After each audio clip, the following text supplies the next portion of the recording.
This is Trevor Sternad from the Black Dahlia Murder here, and you're listening to the Everblack podcast. Hey, humans, Carl, this is Odorous from Quad. I'm going to the Fear Factory. This is George Corsh from Under Fisher. This is Jazz from Double Drop. This is Wade from Our Last Enemy. Magnificent Suicide Tendencies. Hey, this is Wednesday 13. This is Rex from Kill Devil Hill. This is Gary Lee from Sepultura, and you're listening to Everblack podcast. Before we go into this episode of the Everblack podcast, we just need to give a shout out to our show supporters, the occult clothing brand Electric Witch, who have amazing apparel from shirts to hoodies to hats to beanies, dresses and more. Check out their full range at electricwitch.com.au and put in the code Everblack for 20% off your order. Also, don't forget to subscribe, rate and review the Everblack podcast on Spotify and iTunes podcast streams, and see all our video interviews on the Everblack YouTube channel. You can also read all our articles and reviews at everblack.com.au. All right, on with the show.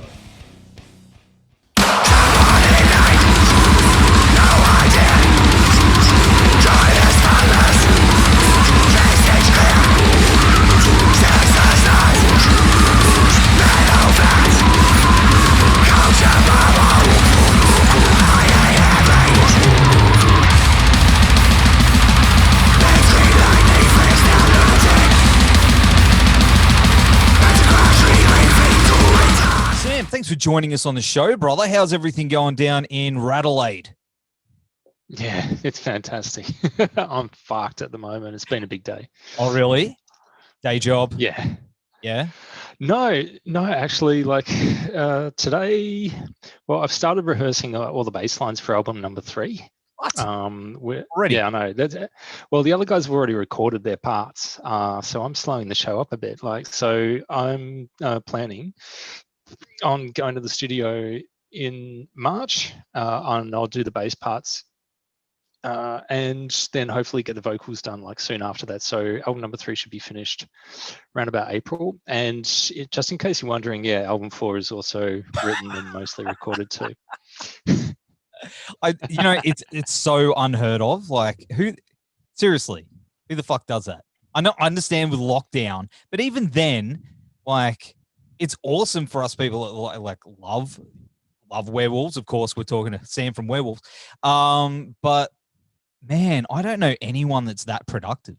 No one's that productive. It's Matt. Matt is that productive. The guy's a freak. Like, he just he starts off his day with coffee and just sits down and writes an album. Like, that's what he does.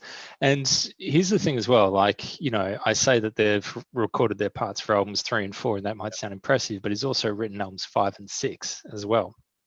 And on top of that, like, I think there's been running for a Bramelin. We're trying to finish off the Antichrist Imperium at the moment, which is one of the other bands. And there's just a couple of other like little bands as well that we've been running for. He's been running for. So yeah, like, he's just going through this full writing freak out right now. There's a lot of material happening. That's awesome to hear, though. It's cool. When people get that inspiration, they just run with it. I don't know how they. I mean, you said he starts a day with a coffee, but the coffee must be like this fucking big. How. How does that?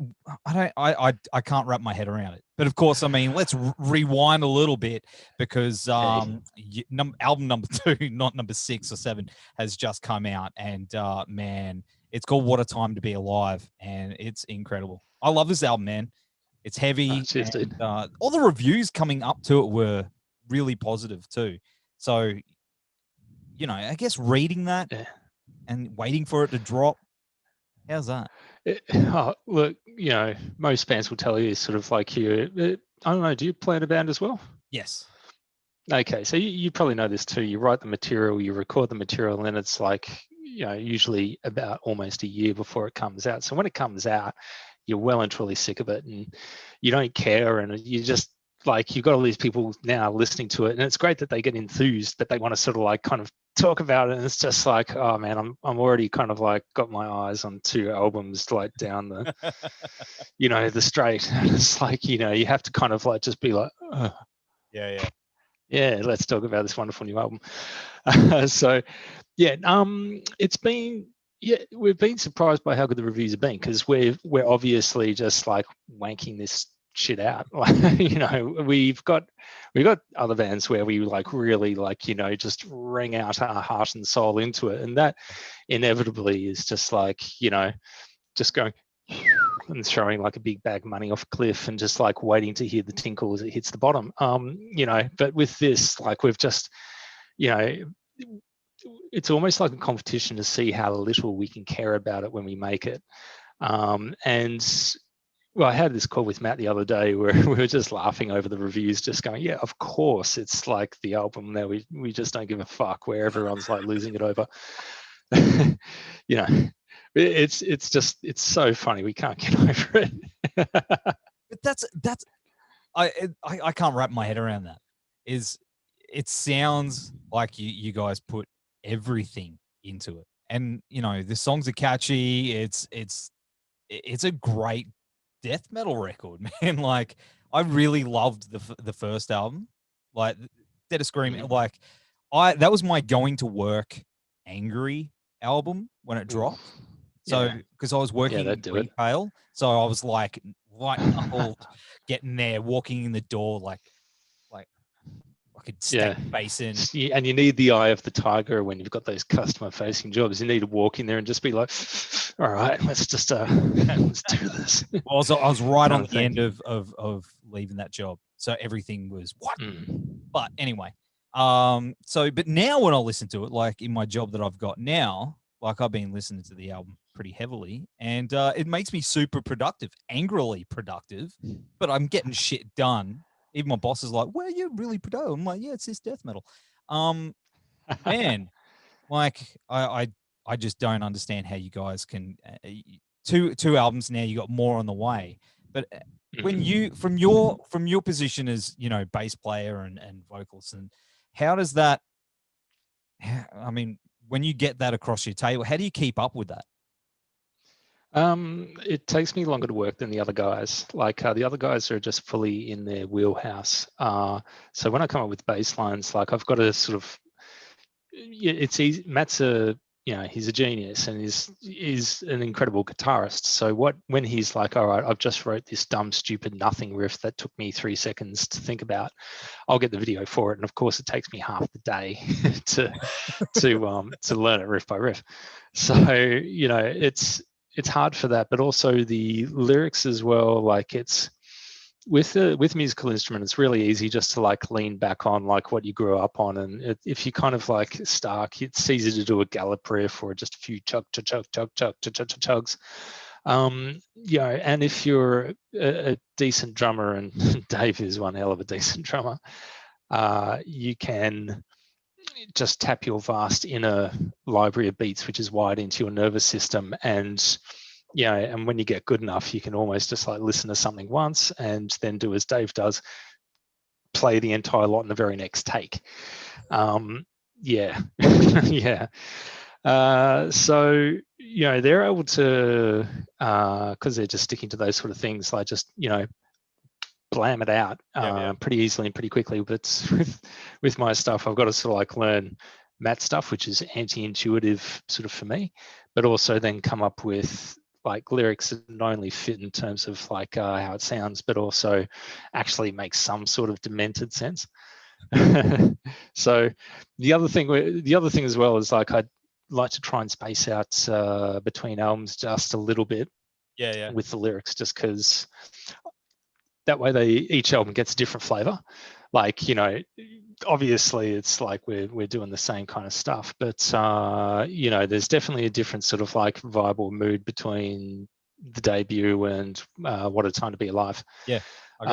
And I think that's the only thing you can, there's no, I haven't been able to come up with a cheat way of getting around it, but I think the only way is really just to like give it a good long 6 months in between like writing lyrics.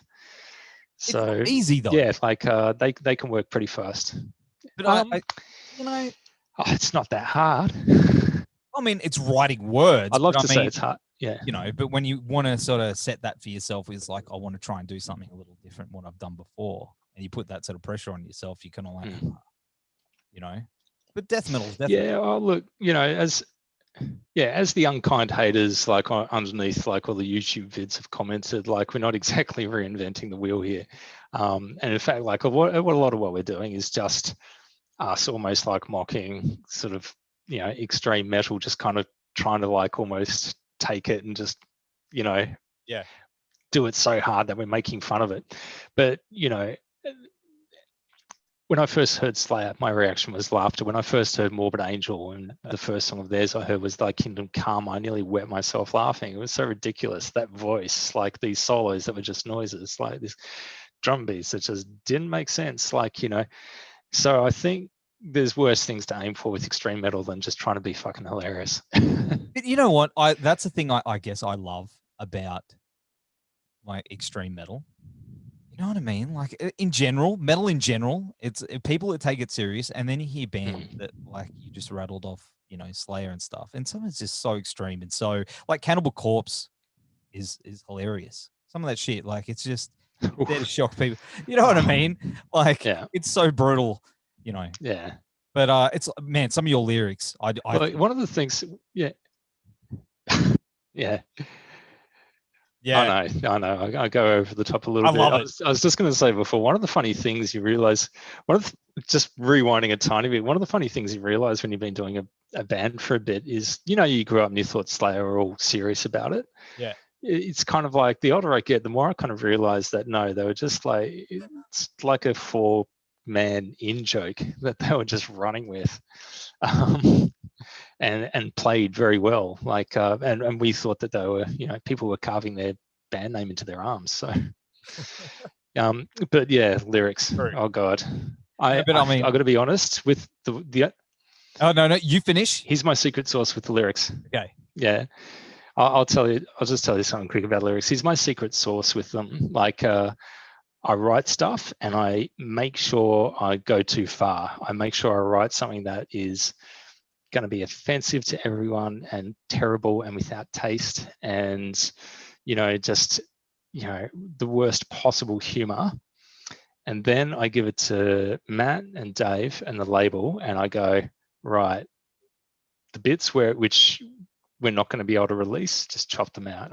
I don't care. Like I'm not, you know, I don't wake up like sort of like going, my lyrics are my children, you know. Yeah, I'm just kind of like I trust the label, but I trust especially Matt and Dave. And I give them veto.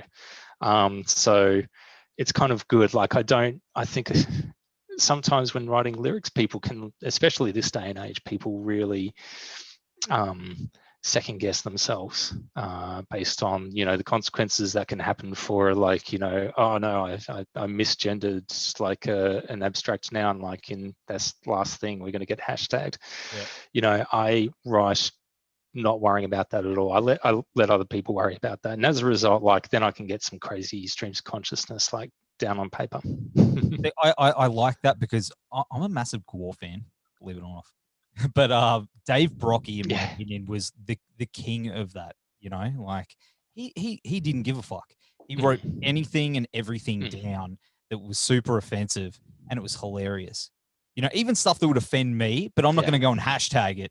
I was like, well done. But you've got lines in here like, was it? I've written one down. Thunderbolts from my Panzercock impregnate the whole world with death. It's lit. I love it. That made me laugh. What was the other one? My piss is radioactive was another zinger. I love that one too. Now here's the thing.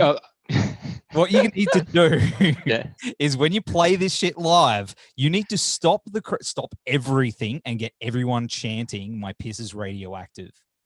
Crowd interaction, man, it'd be the greatest thing in the universe. Oh, I'm really looking forward to mission statement, like getting everyone chanting "hoot, hoot, hoot, hoot" during that.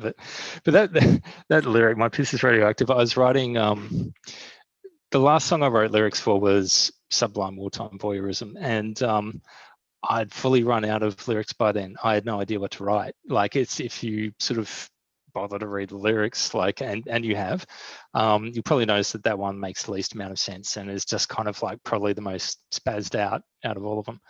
And like I think I finally hit I had one verse left to go, and it was that second verse, and I was just kind of like, oh, I don't know what to write. I'm just out. Like, I don't have any bile left. And like, I was at work. Like, of course I was doing this at work.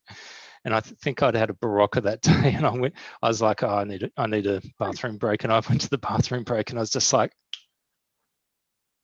it looks radioactive. My piss is radioactive. Yeah, look, done. And I quickly, then, zipped up, washed hands, ran back, and got that down before I forgot about it. I feel like I'm not the only one now, because I used to drink heaps of Berzerker when I was trying to give up the V's. And yeah, same thing. I think you need endorsement. Hey. Oh, how I'd love that. Some of that, man, I go through enough of it. Berzerker money. Yeah. Some of the sweet Berzerker channel. But oh dude, like there's a lot of lyric stuff in there where I kind of write things that I know will pop up in people's heads at the right time. My piss is radioactive is one of them, like where I know I'm not the only man in this world that takes supplements and multivitamins. So no. I figure it's going to stick in people's heads and pop out at inopportune times. So there's kind of like there's a few little methods like with the lyric writing. It's kind of one of them. And of the samples too, like the Bronson. well played. That was I would have been happy just to cut it off, just like when he's like finished going, fuck off, sit down in the corner, don't move. I would have been happy to just chop it right there and launch into the next one. But it works. Just like, I can't believe no one's used that. I'm sure I'll find out someone has. And if you're wondering, we've already got samples lined up for the next album. That's awesome. I reckon I got. There was one that I couldn't pick though. There's Gangster Number One, I think it's called. Malcolm McDowell. The one where it's at the end of mission statement. Get out of my fucking That's way. the way. Yeah. That one. Yeah. Yeah. This is my show, but I don't know if YouTube will censor. I don't even know. Let's just. I don't know. Fuck them. Should we say it? Should we do it? Well, but my mum might watch this. Oh. She's got no illusions. All right, let's do that. Let's not say that then. We'll just skip around it.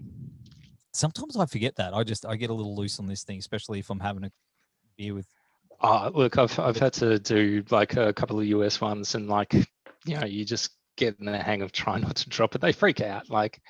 It's funny actually. I had a German interview a few days ago, and the guy said, if people could think you're misogynist because of that sample at the end of Traitors and Bastards, which is like the Bronson one, quicker. And I was kind of like, how? Yeah. How? And I was like, is it because he says drops the C-bomb? Is that it? You haven't hung around many Australians and English, have you? But yeah, the Yanks are a bit the same as well. We always usually check whether or not swearing's a go when we're on the show. Yeah, I don't know. I'm pretty loose with this thing. But in saying that, you're saying your mum, has she listened to Werewolves and all your musical? No. Oh, really? No. She is guaranteed not to listen to it. Look, back in the days where I was in Berzerker, my girlfriend's sitting across from me. I'm like, I'm not talking about you, dear. My mom, not you. Back in the Berzerker days where it's kind of like, this is my first band and I'm signed to a big overseas record label. We're playing live. Do you want to see us? Do you want to see the thing that I'm known around the world for? It was like, no, thank you.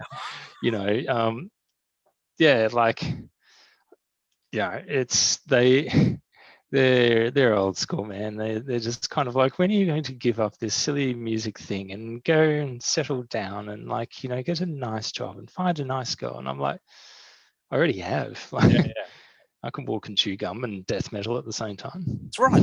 Hey, that's it. See, the previous incan. Well, I don't know how to describe it. The band that I'm in now, we used to be a little bit more crazier than what we were now. So I used to say some really horrible things, and then I'd have my mum be like, "Oh, show me on some YouTube video." And I'd be like, "No, do not show because I wear a mask, Oh, say horrible things. So yeah, she'll yeah. see that. I buried them deep. Oh man, oh dude, I had the worst parent shaming one early days with Berzerker. Like, we were doing a show like at the Toast with FMC, filthy maggoty cunt. And We need a counter every time we say it. It just goes. Eh. I'll add it later. God, it's so weird. I'm trying so hard not to say it. It's just kind of like death metal is forcing it out of me. So we were doing a show with them, and we we made up all these flyers for it. Well, I think they made up all these flyers for it, but the picture, and it's an infamous picture. It's like of this Japanese chick, naked except for a pair of stockings. She's lying on her back in a bathtub. And she's just had like a custard enema, and she's blowing it all out, and it's like in this big loop, and it's all and it's carrying like some luggage, and it's all landing in her face. And whoever took the photo, it's happened just as it's like splattered into the face. It is the worst photo ever. I saw that and I was just like, Jesus. And the guys, of course, we put posters up around town like of this as well, and they all got ripped down almost immediately. But we put all the posters like for the ads for the shows like up on the website. And I remember I got a call from my dad, and he must have been looking at the website every day just to see what we were up to or what people were saying or something. But I think this is what finished him. He saw that poster and he called me up and said, I don't approve of that poster. It lowers the tone of your band greatly. And it just felt, and at that stage we're crazy. We were absolutely mental. We're like, we're the Berserker, we're the heaviest band on the planet. We'll take you all on. We'll smash your teeth. We'll kick your ass. We'll fuck you up. Like, no one will stop us. Fuck you. And Dad calls me up to say he doesn't like the, the grotesque, scatological, pornographic aspects of our marketing material. And I was just kind of like, sorry, Dad. So like these days they know better. They just do not pay any attention to anything I do. I'm kind of like, hey Mum, I released an album like on Friday, and she goes, that's nice, dear. So how's work? What's you up to there? It's just instant topic change. So I'm guessing they haven't seen the new album cover. No. Oh, only by maybe accident. Oh, true. Maybe by accident, like because I'm pretty sure I would have heard about it if they had. They would have just like expressed disappointment and just talked about how my private school fees were wasted on me or something like that. I don't know. I love it. I think it's awesome. I mean, the artwork's incredible. I like how it seems to follow through. Are you going to be using the same artist every single album? Yeah. I think that's going to be cool. Absolutely. Yeah. It's Mitchell Nolte, I hope I'm pronouncing his second name correctly, but he's an Aussie guy. He's down in Taz. He's a friend of Dave's or acquaintance of Dave's. I kind of figure everyone in Tasmania knows each other anyway. But he does a few bands. I think he's done work for Psychoptic, and he's great. Like with the first album, The Dead Are Screaming, like we were working so fast, like that. The band formed on a Friday, album written Monday. Dave and Matt finished like a week later. Me finished the week after that, mixed the week after that. And we were like, let's go all, and at that stage, no ambitions. We were like, let's go all the way. Let's get some artwork done. And contacted Mitchell, and, we were loving working at Lightspeed, and Mitchell works at Lightspeed too. He hit us with like 6 sample mock-ups, so like canvases. Like we sent him the lyrics, and so he got and the album, so he had an idea what we were looking for, and he just hit us with 6 mock-ups, and like it was really hard to decide between like 2 of them. They were excellent. We eventually went with what is the massive erect wolf god, but same thing. Second album, like we sent in the lyrics, and he's kind of like, what's the feel you're going for? And Matt said, we're after harrowing violence. And, and he didn't even need to do mock-ups this time. He just like sent us that, the basics, the oil basics, and says, is this what you're looking for? And we're like, Yes, Did it yes, it is. have the It's- the the nips, the Boobies. boobies, the terror titties? I don't know what you'd call them, but was that Yeah, was that part? like I think I remember. Yeah, it was. You could tell it was two naked people in any case. But the main thing that I think really struck me was just the hysterical savagery of it. Like, you can find artists who do more photorealistic stuff, or ones who do these really, technical compositions. Like, but there was, and again, like it was the same way that we work. He did something that was sort of like basic for someone of his skill levels, but there was like this strong feeling coming out of it. Like, you look at it and you can almost just feel the hysteria and insanity and terror radiating like out of it. And it's catching everyone's eye. Like, it's doing us a lot of favors. Good. Yeah. So yeah, I think we're always going to use Mitchell. Like, he gets us. Have you obviously you mentioned before that you're working on number 3. Have you spoken about the direction of the artwork for that? How are you gonna top the that cover? I don't know. Look, I think if you go into this sort of thing, like kind of going, this is going really well and turned out great, how are you going to top it? I think that's the wrong, attitude for us to like go at it at. Okay. Like, we did as well as we have, and I think Mitchell as well did as well as he did. Like, I think all of us, by not overthinking things. You've got like competent people who have been doing this sort of thing for a few decades, and just something sort of like magical happens when you just don't try and overwork it, or don't try and like think it through too hard. We don't have a theme yet for like the albums. Like, that's going to happen when the lyrics are done. So when the lyrics are happening, a theme is going to kind of probably emerge from that. And then we'll hand it to Mitchell and he'll interpret it like in his own way. But yeah, we're all interested to see it. I don't think like we could get something as visceral and violent as that. Yeah. But I think we'll always get something out of him that represents it perfectly. I mean, the first album cover isn't visceral and violent, but it is, powerful and over the top, and in its own way. And I'm fairly sure that's probably what we'll see from like any future art from him. Is pretty cool. There's actually like, I think, a book out. God, I wish I could remember what it's called. There's a book out with quite a bit of his artwork in there, like that he's done for bands. And I think you can order that from Direct Merch. I don't think they carry too many books, so. Hey, Dave, yeah, shout out to Dave. Hey, man, Direct Merch is awesome.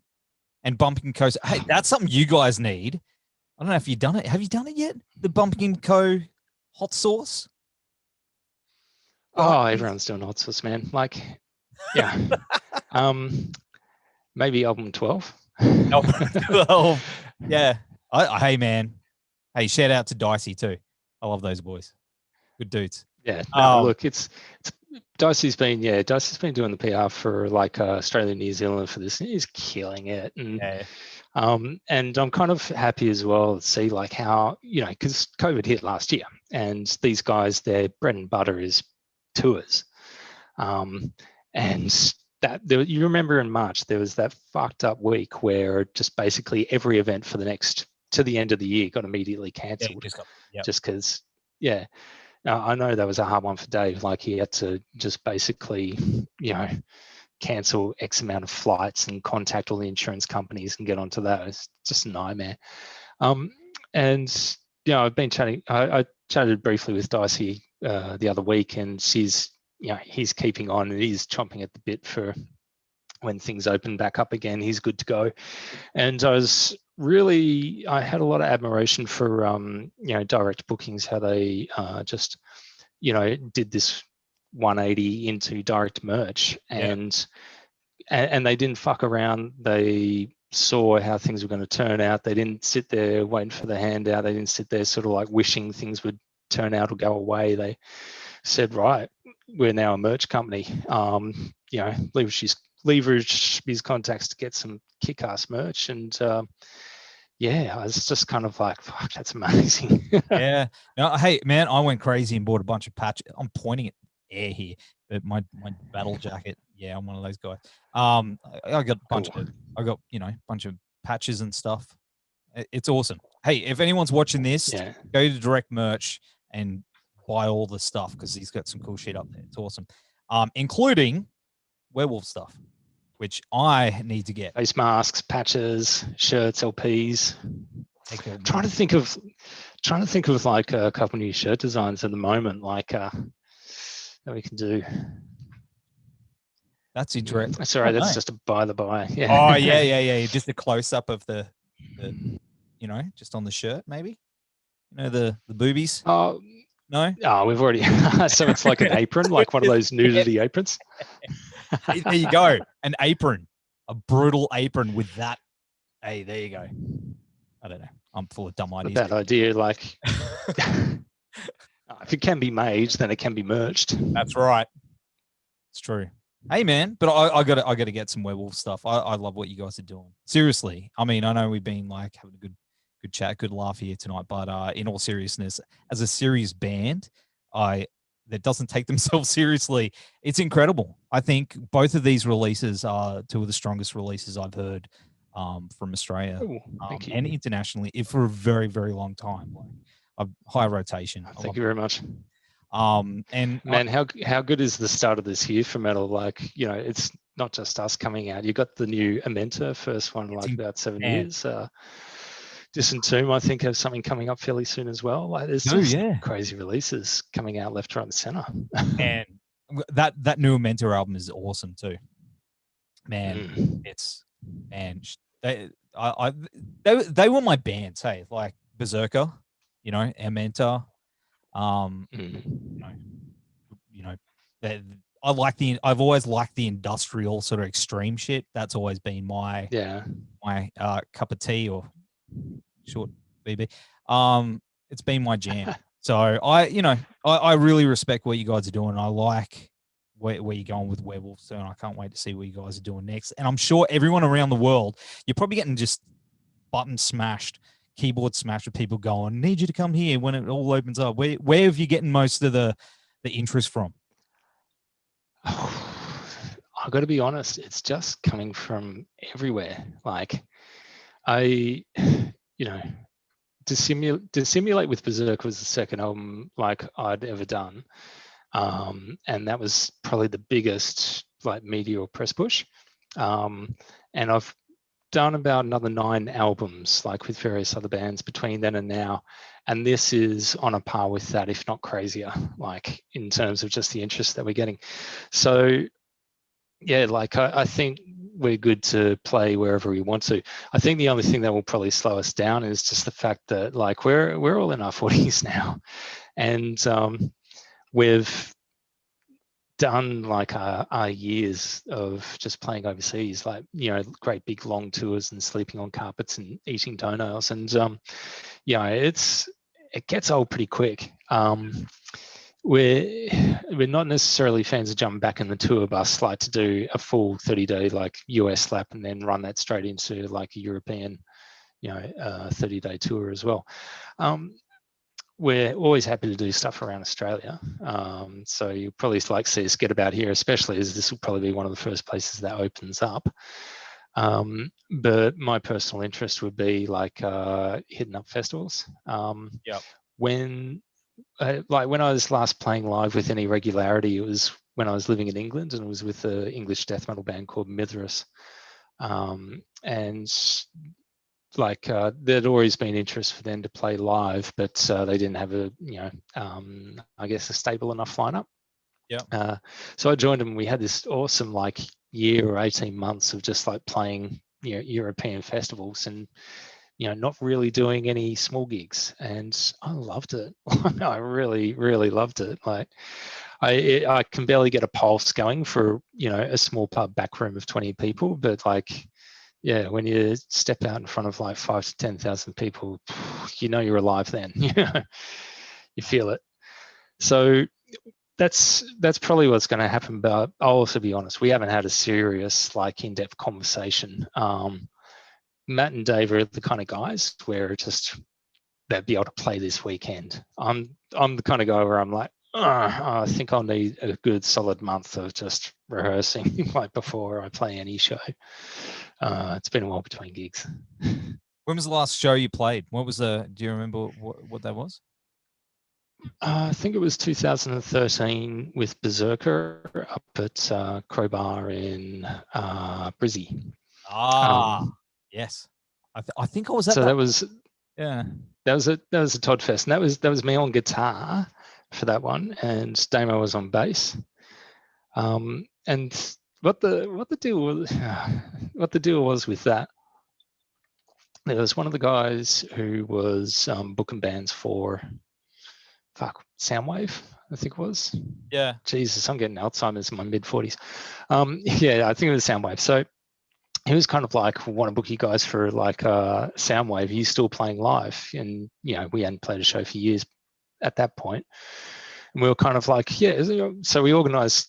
We're like, we could do this, but let's organise a show to show you that this can be done, and then you'll see it and think, awesome, they've still got it, and then book us in a Soundwave. That was the plan. Anyway, that was the plan right up until about 2 weeks before the show, and then he just did a music industry and like went completely silent and disappeared. So we did this gig, which was supposed to be comeback/showcase gig, so that we could just play some nice, great big domestic festivals. Like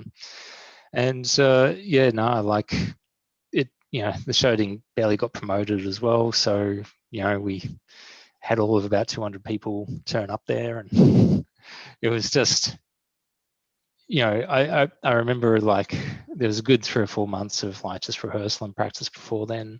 And afterwards I looked at Luke and I was just like, so did you miss that much? And he was just like, no, you. And I was like, fuck no. Oh man. Yeah. I was going to ask you, have you been working on any Berzerker stuff? I heard yes. rumblings. Oh, it would have been that like little message that was put out like at the very start of last year, like new Berzerker coming 2020, watch this space.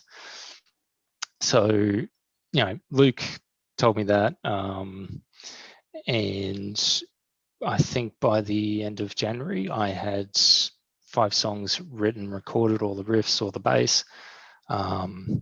And I even like sort of, wrote the drum parts so he could just like chop them up and he wouldn't even need to, write anything new. Just make it as easy for him as possible. Yeah.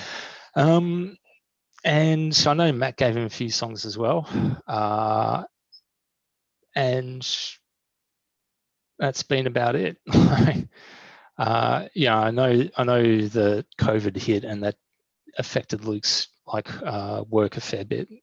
His work just stopped, and for me it didn't affect my work barely at all. Like I just ground on through, and so did like Matt and like quite a few other friends.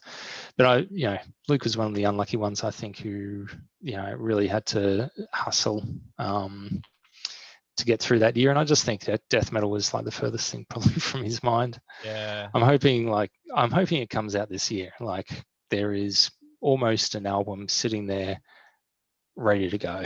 I was chasing after it for a while, just like going, is it ready? Is it ready? What do you need? Do you need more riffs? Do you need bass? What do you need? It'll be ready when it's ready. And in the meantime, as I say, we've just got Werewolf stuff coming out, Dickholes, and we've got like the new Antichrist Imperium, like album 3 for that, which we're dragging to the finish line. And I've still got the Senseless album number 4 to finish at some point, which will probably be the next 18 months, depending on how busy Werewolves continues to be. So where do you record everything? Do you do everything at home? Do you have a home studio, or do you go to a studio? I wish I had a home studio. That'd be grouse. Yeah. No, like I Oh God, it's different for every band. Look, Senseless is the easiest one. I got this 2007 Hewlett Packard laptop and a Pod XT. I record my riffs into there. I record the drums with Fruity Loops, give the MIDI files and the guitar files to whoever is unfortunate enough to be mixing that album. And I'll get them to use like whatever the drum simulator du jour is. And just get them to mix it up that way. That's the easiest one. With the Antichrist Imperium, and I guess with Werewolves, I don't play bass or guitar for the Antichrist Imperium. I only do vocals, but I'll do the vocals usually at Ghost Note Studios here in Adelaide. I work with a guy called Jack Hartley. So he's kind of like the metal go-to sort of like technician sort of guy around here. And with bass, like normally I'll fly over for Werewolves, I'll fly over to Melbourne and I'll sit with Matt and he will hear the bass lines I've come up with for the first time as I'm recording them. And because he's probably the one with the strongest image in his head of what he wants Werewolves to be. So I'll record it and he'll be like, yeah, that's good, but can you just like dumb that section down a little bit? And I'm like, yeah, you got it, fam. So that's how that works. And all the stems, all the clean stems are then taken in the studio for guitar and bass, and we give it to a guy to reamp there, so he's not trying to match one random tone to another random tone. You can sort of like really make them work together. We've got a lot more control over the sound that way. So we're really scattered. I'd love a good home recording setup, but I think also for me, and I recommend this for everyone, part of the magic is having someone else there, having another set of ears. They will hear things that you don't hear. They'll hear fuck ups that you will normally give a pass to. And if you're any sort of performer or musician, you get something extra, like having someone actually just sitting there listening and critiquing, you rise to the occasion. So that helps a lot. And it also it's good. They can just be like, nah, that doesn't fucking work, you need to change that. And half the time you know it yourself. If there's a vocal that you're embarrassed to do in front of them, obviously that's not supposed to be on an album. Or if there's a bass line that you're just sitting there going, oh, just feeling queasy playing this, ditch it.